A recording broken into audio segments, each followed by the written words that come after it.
Hi everyone, welcome to the November 12th edition of the TimeformUS Forecast. I'm David Aragona here with my usual co-host Craig Milkowski, and this week we're taking a look at a Pick 5 sequence at Churchill Downs on Saturday, races 7 through 11 in Louisville, Kentucky. The feature race there is race 10, the $300,000 Dream Supreme, going 6 furlongs, which pits those two top Kentucky female sprinters, Sconson and Bells the One, against each other again. We'll get to that a little bit later in this podcast, but we're going to talk about all 5 races that comprise this Pick 5 sequence. Couple of interesting maiden races in there, Craig, and maybe that makes the sequence a bit more playable. But I've got to admit, when I was looking at the landscape across the country this weekend, trying to pick which sequence we should talk about, there was just nothing that was all that appealing. And the one positive thing I think I can say about this Churchill sequence is it at least looks manageable if you're playing it for a smaller budget. Yeah, I would agree. Yeah, as we'll get into ticket construction a little bit. I will probably play this one on a pretty small ticket. But yeah, I think it's just, racing in general has a little Breeders' Cup hangover. The cards, a lot of people, there have been strong cards even in the weeks leading up to the Breeders' Cup. So they're a little bit weaker, but not too bad at Churchill. And we're definitely going to see some good horses running.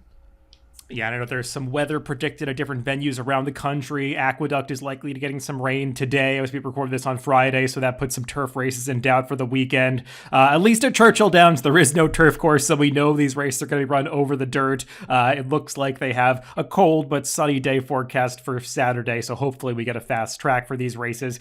Craig, let's kick things off with race 7. It's an allowance race for the fillies and mares going 5.5 furlongs on the dirt course. And the pace projector, I think, is a good place to start because the big question in this race is the number 1, Miss T2, who clearly, if she runs her best race, she's going to be tough to beat, especially going the 5.5 furlongs, because as the pace projector indicates, she is the fastest horse early and probably the fastest horse overall as well.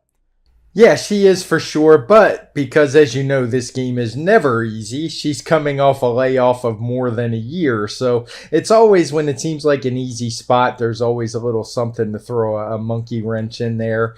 And when you look up Bill Mott and Formulator over the last 5 years, he hasn't really had a lot of starters with this type of layoff. I was only able to come up with 13. He wins at a 15% clip, low ORI, so I would say the good news on this horse is we get to see the board, because a couple of winners he has had have been bet pretty heavily. So if she doesn't get that kind of action, especially the way she's been working out, if you look at her last 3 workouts in TimeformUS, they're all really fast. They're highlighted in bold. I think we do that for the top 10% of the workouts. And they're big sample sizes too. They're not ones where just a couple horses worked out. So she's working well, and yeah, I'm going to want to see the board for this one. My big question with her is she really a 5.5 furlong type filly? I know we have her shown on the front because she has run some fast races, but Bill Mott debuted her at 6.5, stretched her out to a mile for her second start. So I do wonder if she really has that 5.5 furlong type speed. Yeah, I actually view the 5.5 furlongs as a real positive for her because while she has never run this short in her career, watching her past races, she is that kind of horse that just seems to hit a wall at the 8th pole at times, especially early in her career. She would show a lot of speed, and then going the 6.5, 7 furlongs, she would just not be able to get the distance. Her stamina would be totally depleted by the time they got to the 8th pole. I don't know if she's the kind of horse that maybe has a breathing issue or just doesn't want to go that far, but I think returning at the 5.5 furlongs might really be a benefit to her, especially if she does not get that much pressure up front. I think she's going to have the stamina to work out a trip going this distance. It's just a matter of, is she the same horse coming back off that year-long layoff? Because that's always a question mark, especially with the fillies and mares. I mean, Craig, if I was going to go somewhere else, and I wouldn't want to go too deep in this race because it's just a 7-horse field and there are some other maiden races later that are more complicated. But I think the one other horse that I would want to use prominently is the one drawn right to her outside, the number 2, Miss Mosaic. I guess you could say that maybe her form's going in the wrong direction, but I mean, she's just faced much better horses in her last few starts. Her last 3 races were all won by Bell's the One. I guess she didn't run that well in the TCA last time, but now she's getting back to Churchill Downs where she ran her 2 best dirt races. So to me, she's very much the other horse in this race. Yeah, I would agree. She's, as you said, she's actually, her connections look like they're finally taking the path of less resistance and avoiding Bell's the One, who's running later on the card.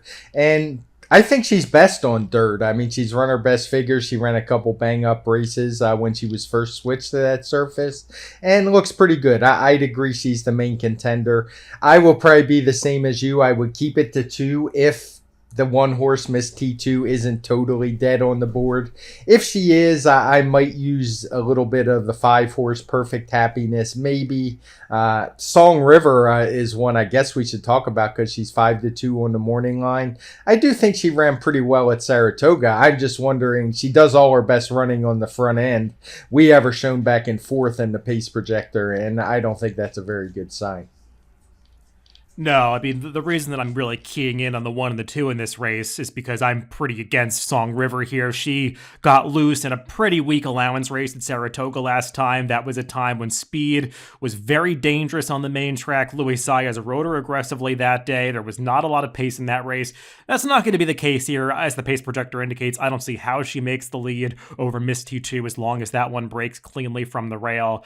So I would be against Song River. And the other horse you mentioned, Perfect Happiness, just seems to have a little bit of seconditis in her, so I'm not really confident in her getting the job done. So I'd start this out with just the 2 Miss horses drawn down towards the inside, Miss T2 and Miss Mosaic. Let's move on to one of those maiden races, Craig, that complicates the sequence a little bit. Race 8, it's a maiden special weight going a mile, 1 turn for the 2-year-old colts and geldings, and a lot of places to go in this race. On the surface of things, it seems like it's pretty competitive. I guess the horse to beat is the number 7 Seal Beach, who's dropping out of the Grade 1 Breeders' Futurity. If you watch that race, he really did not have a very good trip in there, so I think it's one you can just draw a line through. But prior to that, it seemed like he was moving in the right direction, and if he gets back to his better races, he's just a major contender in here. Yeah, for sure. I have him as clearly the horse to beat. One thing before I get on with this race, how about these purses at Churchill, man? Wow. They're reminiscent of Kentucky Downs purses. 120,000 for this one. The allowance we already talked about, I think it was 134,000. So just huge purses in these spots. That said, yeah, I'm a little... you just never know with a horse like Seal Beach. He was improving. He looked good.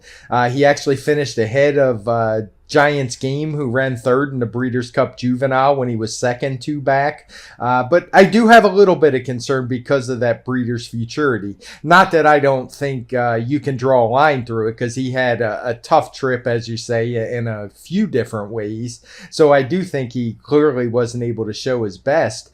But I wonder, sometimes when horses get thrown to the wolves like he did right there, they often don't rebound. So while I do think he's got a big shot and is the horse to beat, I'm not going to single him. There are a couple others I would talk about in here. One of them is Surfer Dude. He's a horse who, at first I wanted to toss him because that last race looked pretty weak to me. He quit after, he didn't quit, he finished 3rd, but he set the pace in a race we have as having very slow fractions, all in blue. Actually had to give the race a pace upgrade. But when you look in the chart of that race, it's actually proven to be pretty strong. There's been 2 runbacks that have come back with much bigger figures, including Giants Game, who we talked about, running 3rd in that Breeders' Cup Juvenile. So I think that race might be a bit of an anomaly due to the crazy pace. I'm not going to hold it against him, and think he's probably a little better than that race looks on paper, so I'm going to use him. The rest of my thoughts in here are really kind of negative.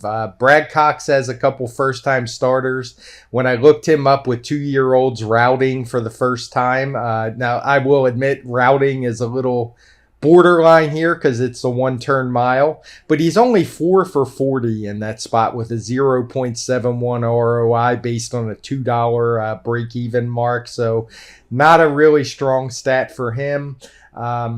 7 flat for Ron Moquette's another 2-year-old that might take some money. When you look him up, he's 0 for 4 with 2-year-olds in the same situation. So pretty small sample. When you stretch it out to any age, first time, going sprint the route, 1 for 25 with a 0.19 ERA. So I don't really like that horse that's going to take any money. That's going to take some money. I guess the one horse, other horse I would include would be for Shug McGahee, the 6 horse, Cloudy. Second start, didn't do a lot of running last time, but I don't want to bore everybody with statistics. Let's just say he has good numbers using this move, sprint the route, 2-year-old maiden special weights, good ROI, good win percentage. Yeah, we had some very similar thoughts in this race, Craig. I just had trouble latching on to anybody. I wouldn't even really want to pick out one horse that I would say is the one that I'm going to lean on because I just view this as a spread race. I guess Seal Beach is in some ways the most likely winner, but he's not the kind of horse that I really want to lean on in here. And I wonder how short he's going to be because I feel like the number 5, Mask Patrol, who you didn't mention, is a horse that is going to take a lot of money in this race. He's listed as the close second choice on the morning line at 4-1. I could potentially even see him drifting down off that because he did run a race first time out that gives you the impression that maybe there's forward to go.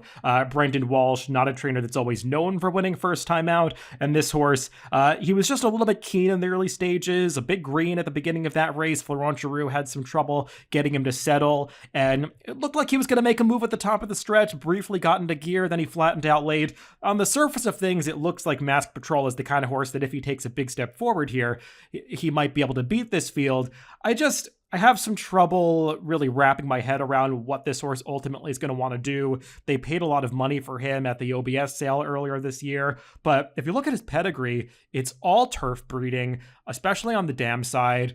I'm a little bit confused as to why they're sticking with the dirt with this horse, but I guess they have to at this time of year at Churchill Downs because there is no turf racing, and I guess they didn't want to start him going along on the turf at Keeneland before this, but just seems a little curious, and I kind of, when I looked up the stats, was expecting Brendan Walsh to have great numbers second time out because I know that he's not, the trader who always cranks his firsters up to win, but second time starters with maidens going from dirt sprints to routes, he's just 1 for 15 over the past 5 years with a 33-cent ROI. So kind of surprisingly negative numbers for Brendan Walsh with this move. So I was a little bit against Mask Patrol again. I don't know if I'd totally throw him out because I think a lot of horses could win this race, but he's just one that I thought would offer some negative value in the pick 5.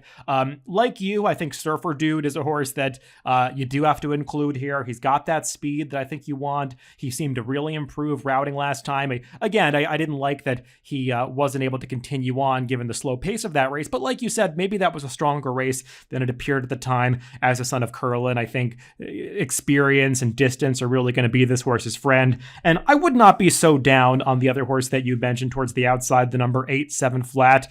He's listed at 8-1 in the morning line. I could actually see him drifting up a little bit because even though he took some money in his debut, he finished pretty far back in that race, losing by almost 20 lengths, but when you watch the early portion of that race, he got steadied hard in the opening furlong 2 different times. I mean, immediately after the gate, and then again, maybe about a furlong out of the gate, he steadied again. Just lost all chance at the beginning of that race, and he's one that really is bred to improve with added ground, being by flatter. The Dam is a half-sister to Travers winner West Coast, so this is one that I think is going to appreciate added ground. I know Ron Moquette doesn't have great numbers, but I don't really view him as a trainer stat kind of trainer. He's just one of these traders that has a lot of low ROI stats, but I mean, he does win his fair share of races. So a 7 flat is one that I would be somewhat interested in. I was kind of on the same page as you, Craig, about the 2 Brad Cox firsters in here. I guess Hornbeam is the one that's going to take more money, but I mean, regardless of what parameters you put in, Brad Cox just is not really a positive ROI first time out trainer. It's just not really his move. So I've always viewed these horses with a little bit of skepticism. Yeah, I agree, and especially in the routes, it got really low. The one horse we didn't really talk about, who will probably take some money because it's Steve Asmussen, is the 10 Epicenter.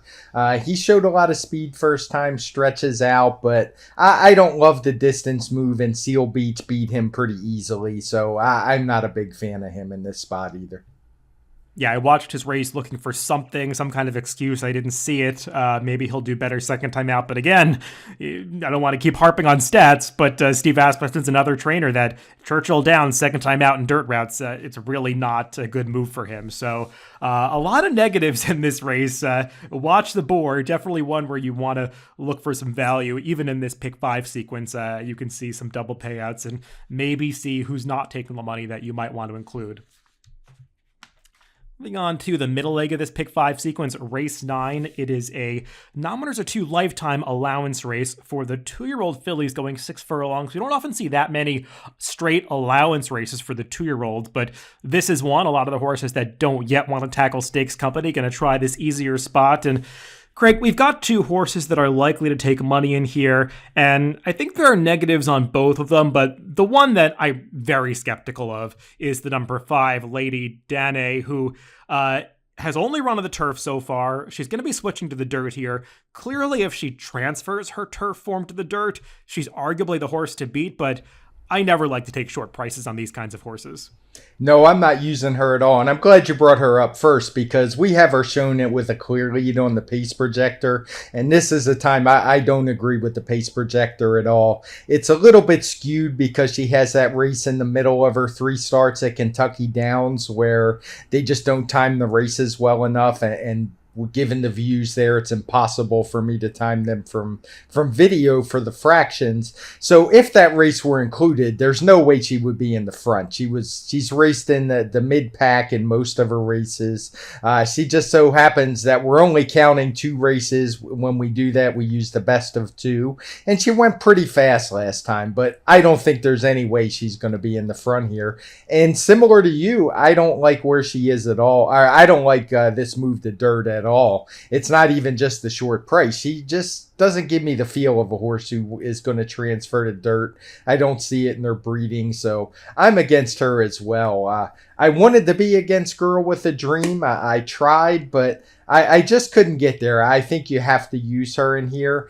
She had trouble the last 2. I think it was pretty minor last time. The time before that at Saratoga was much worse when she lost to Echo Zulu, but I think you can throw that out. And I just think she's really dangerous in here. I think she can run back to that 96 TimeformUS speed figure she ran in her debut, probably even better. And if she's able to do that, I think she's clearly the horse to beat.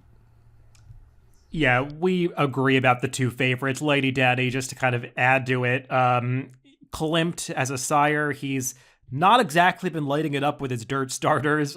He's just been a disappointment overall. I know a lot of breeders chose him as a modestly priced sire to maybe anoint in this first crop, but it really has not worked out as with him being a good dirt sire. And a lot of his progeny have excelled on the turf, and on the dam side, it's just all turf breeding for Lady Danae. So I don't really get it. Watching her victory at Saratoga, she's just got this big reaching turf sprinter stride that I don't see transferring to the dirt. I know some people say that, turf horses do best on the dirt surface at Churchill Downs. I know that's always been a little bit of, lore among old race trackers. I don't know if I really see that over time. So she's one that I'm happy to be against in this sequence. I'm not viewing this as a pick 5 that I need to cast a wide net to hit. So she's just one that I'm going to leave out completely.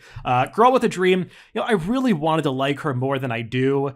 I guess she's just kind of the horse you have to lean on here because there are so few other options in this race. But I'm a little bit skeptical. If she runs back to her debut, as you said, Craig, I think she'll be tough.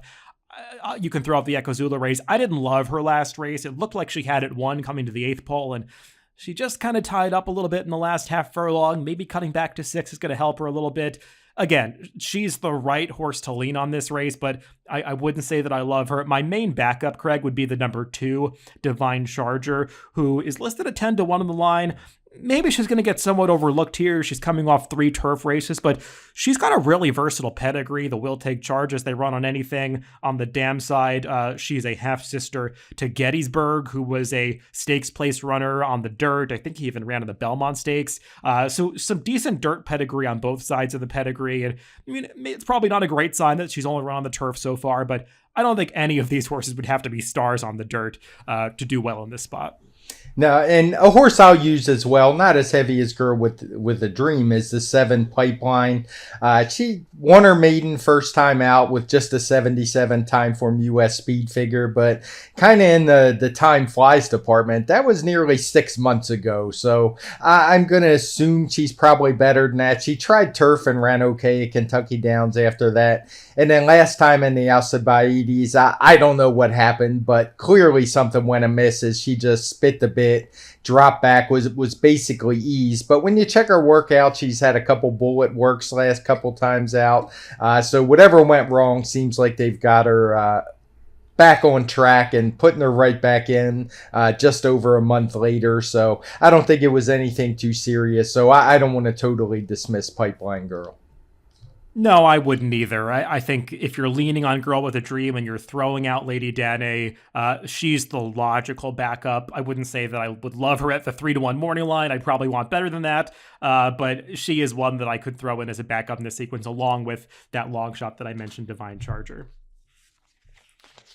Move on to the stakes portion of this pick 5 sequence, the Dream Supreme. It is race 10 going 6 furlongs for the filly and mare sprinters. Craig, this is one that we talked about in depth when we did our stakes preview that you can find on DRF's YouTube channel. But really, this one just boils down to another rematch between Sconson and Bell's the One. They've traded plenty of decisions this year, and I think for both of them, it's going to come down to trips and how much pace they get. Yeah, for sure. If by my count, and I could be wrong on this, I think this will be their 6th matchup. Bell's the One has a slight 3-2 head-to-head advantage, but they both only actually won one of the races. Some of the times they've been out fidgeting each other for minor positions. So yeah, I think it's a 2-horse race basically. They're going to get speed in here, assuming we get no scratches. You have 2 horses drawn inside of them, Vintage Ready and LZ. And when you look at their past performances, they're just both absolute need the lead types. They have nothing but ones early.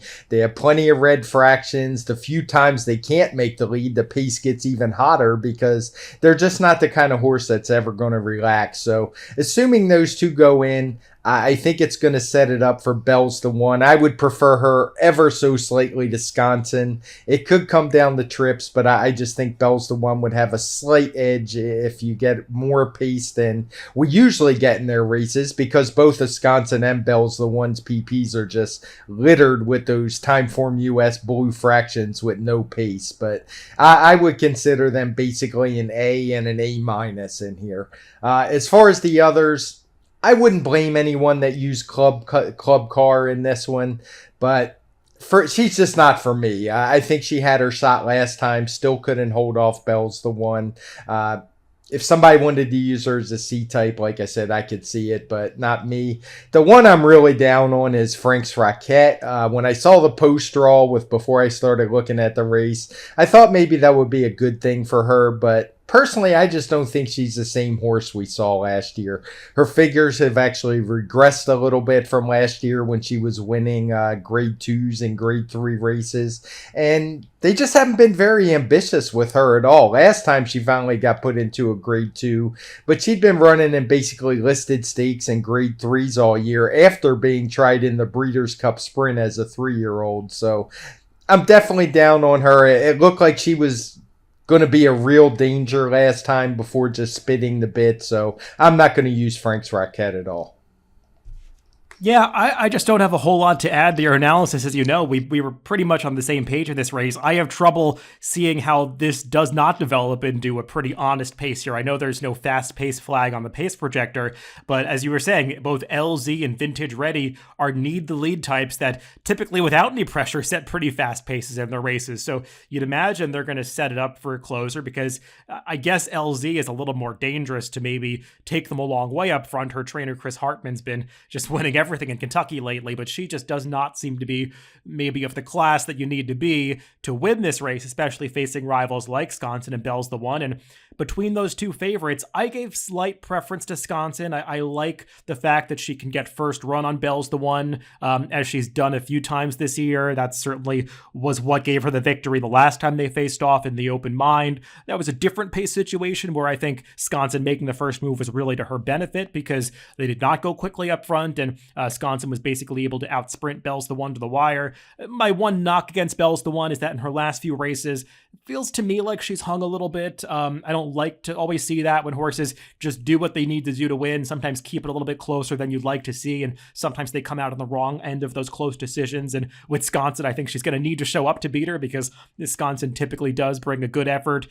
So we'll see. For me, it's just splitting hairs between these two. In a pick 5 sequence, I'd probably lean towards using them both at equal strength as long as this wager's not getting too expensive. So I don't really have a clever take on this one. Like you, I'm against Frank's Roquette. I just think she's not the same horse this year. She's not going to get a favorable trip in this race with those two speeds. And I guess Club Car is the one that maybe you could try to look at to pick up pieces, but she's got the same running style as Bell's the One, and Bell's the One to me is just a better horse. I know if you look at the trouble line last time for Club Car, some people might think she had a bad trip. I completely disagree with that. I thought she got a great trip last time. Bell's the One moved earlier, and Club Car kind of had everything her way coming after her at the very end. I just think Bell's the One's a better horse, so I'd be trying to get through this leg of the sequence with the two favorites.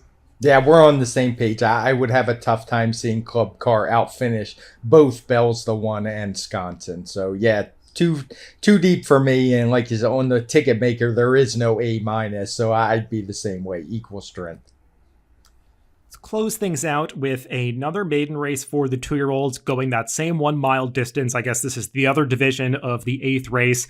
Race 11, it's not as a competitive a race, Craig, as the 8th race. I think we do have a clear horse to beat in this one. The number 4, Call Me Midnight. He actually finished ahead of Surfer Dude, who is running as a contender in the 8th race. Just seems like Call Me Midnight is a horse that's really been improving with experience and the added distance. He was second to that Breeders' Cup Juvenile 3rd place finisher Giant Game last time, and I thought he ran on really well to be second in that race because the pace really did him no favors in that Keeneland 2-turn event.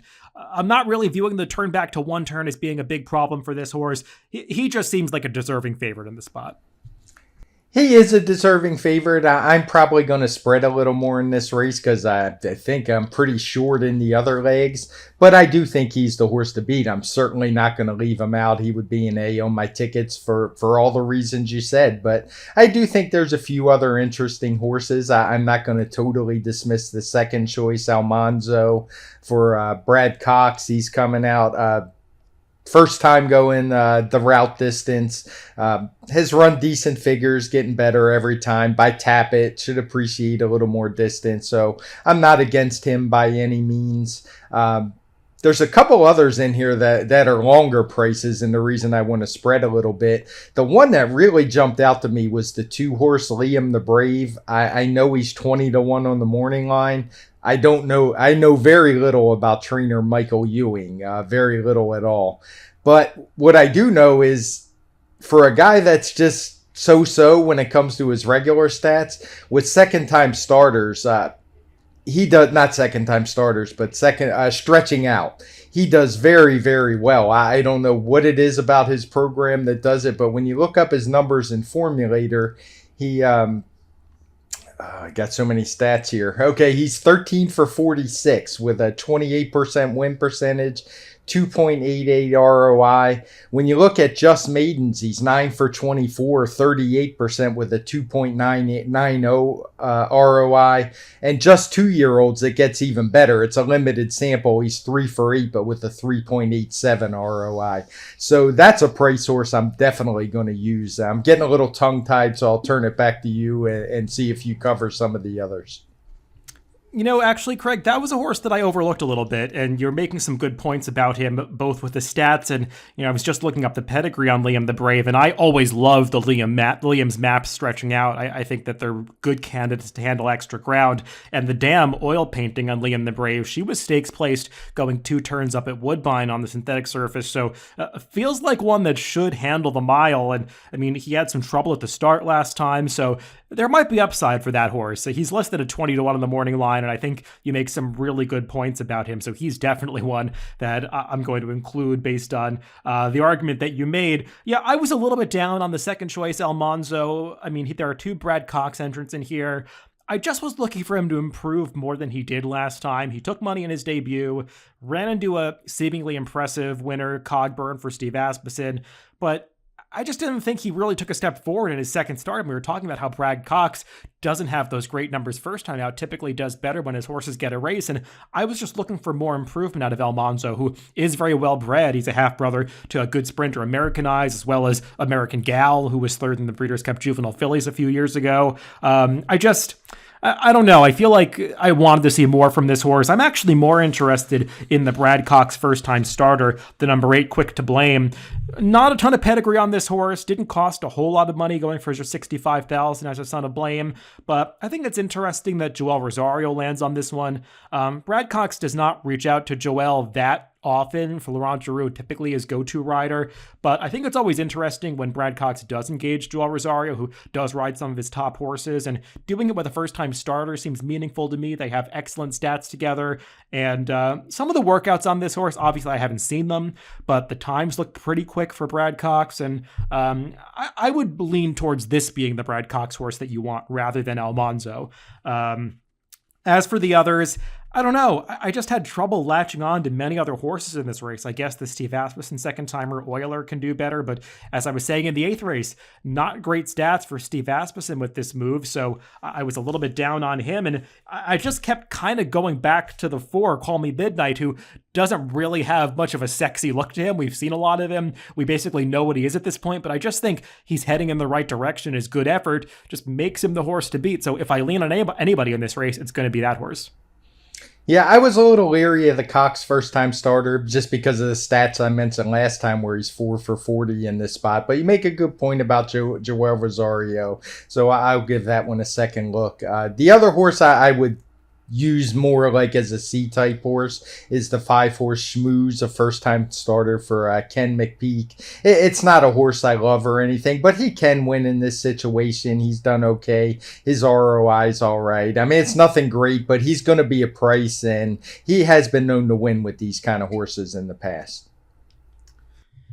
Well, I think that covers all 5 races in this sequence, Craig. We'll just do a brief recap. I think we kind of agree on how we're going to structure our tickets. Maybe we'll use a few different horses along the way, but I think that we landed in a lot of the same places. I would just be using 2 horses in the first leg, race 7, the 1 and the 2, Miss T2 and Miss Mosaic, leaning most heavily on them. Pretty much in equal strength. I wouldn't really give preference to one or the other. In the second leg, I would spread as much as I could, using horses like Surfer Dude, Cloudy, Seal Beach, especially 7 Flat, who I think might be the best value of all. I would not be totally against Hornbeam, is probably the preferred Brad Cox firster, and horses like Epicenter and Mask Patrol I would use if I have the budget, but they'd be kind of on a lower tier for me. In the 9th race, I would be leaning most heavily on Girl with a Dream. Tossing out Lady Danae. If she wins, I'm happy to lose the sequence, and my backups would be the 2 and the 7 at better prices. 10th race, just the 2 favorites. Bell's the 1 in Wisconsin, and we just covered the 11th race. I'd be leaning most on that Keith DeSormo runner, who might go off favorite, the number 4, Call Me Midnight. And I would use a horse like Liam the Brave, Craig, who you mentioned as a backup, a long shot, maybe along with that Brad Cox first-time starter. Yeah, what really jumped out to me is I do dig into the formulator trainer stats, but I usually have to have a reason to look it up. And he's a 60 trainer in TimeformUS, which is pretty average. And when you see the stat with the move he has on this day, it's a 97, and you usually just don't see those kind of differences. So that's why I dug a little deeper. We're not much different at all. Basically the same thing. The first leg, I would keep an eye on the tote board. I want to see the Bill Mott horse take some money. Miss T2. I assume she will, though, based on those workouts. So not a whole lot of difference. I won't be playing a big ticket, spreading in the maiden races, as you said, and being pretty short in the others.